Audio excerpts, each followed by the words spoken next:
Committee. Congressman, welcome to the program. Hey, thanks for having me. All right. So before we get back to Canada and the tyrannical Trudeau, we actually do have some late breaking developments. Russian President Vladimir Putin signed decrees ordering military forces into two separatist regions of Ukraine for, quote, peacekeeping purposes. I'm sure that is. But as Moscow recognizes breakaway regions and independence, the United Nations made a statement on Putin's recognition of the breakaway separatist regions in eastern Ukraine. The Secretary General is greatly concerned by the decision by the Russian Federation related to the status of certain areas of Donetsk and Luhansk regions of Ukraine. He calls for the peaceful settlement of the conflict in eastern Ukraine in accordance with the Minsk Agreement, as endorsed by the Security Council in 2015. The Secretary General considers the decision of the Russian Federation to be a violation of the territorial integrity and sovereignty of Ukraine and inconsistent with the principles of the Charter of the United Nations. So, Congressman, before we get on to Canada and freedom talk, we're seeing these unconfirmed videos from Russia already crossing geographical borders. Russian forces obviously breaking into these areas. We hear martial law might be instituted by Ukraine. Are you hearing anything in D.C. about this right now, sir? No, that's what we're hearing. And the Biden administration's response to this is, well, let's sanction that portion of eastern Ukraine, not sanction the Russians.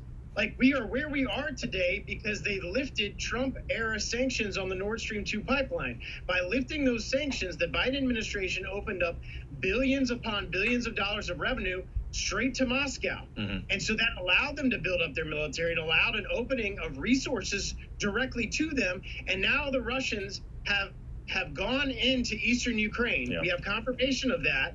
And the Biden administration's response to that is, let's sanction eastern Ukraine. Yeah. Not the Russians. Why aren't we sanctioning Russia? Well, I'm going to talk about later in the program of why we're not respected on the global stage anymore, but I want to get to Canada with you. All right. You're like 1,500 miles away from them down in Florida, but Canada is basically turning into a totalitarian state. I mean, before our eyes. And people are largely, aside from the truckers, the majority of Canada does not support these trucker protests. Can you think of a single reason why? Well, the great thing that this has started to come to the United States because the Biden administration tried to put the vaccine mandates on employees and employers and all of that. And thankfully, in this country, we have a United States Supreme Court thankful to President Trump, who had 3 appointments that had a little bit of constitutional clarity to realize that the administration through OSHA could not mandate vaccines through private companies. So thankfully, we're not where we are. But that didn't stop the Biden administration, the Democrats, from attempting to get there. Otherwise, we just like Canada right now. Yeah, last week we saw mounted police trampling protesters. And they're saying, the Ottawa police came out with a tweet that says, we were just holding the line. No, they were pushing the line back. In what world is this okay? Well, and none of these people were armed. These are citizens of Canada who are standing up for their freedoms and their rights, and Trudeau is sending in police to shut them down. If this doesn't make Americans very concerned for the future of our country, especially if Democrats continue to have control and we don't take the House back in the midterms, just like you said in your monologue before I came on, these type of policies are moving slowly into the United States. And the Biden administration has already attempted, and thankfully the Supreme Court shut him down. But that doesn't mean they're not going to continue to try. Yeah, no, but that's the problem is we have certain laws and we have the Constitution, they have the Canadian Charter. And if you can just call out an emergency, make up an emergency, and then use that to circumvent it, what's to stop anybody from calling an emergency whenever politically convenient?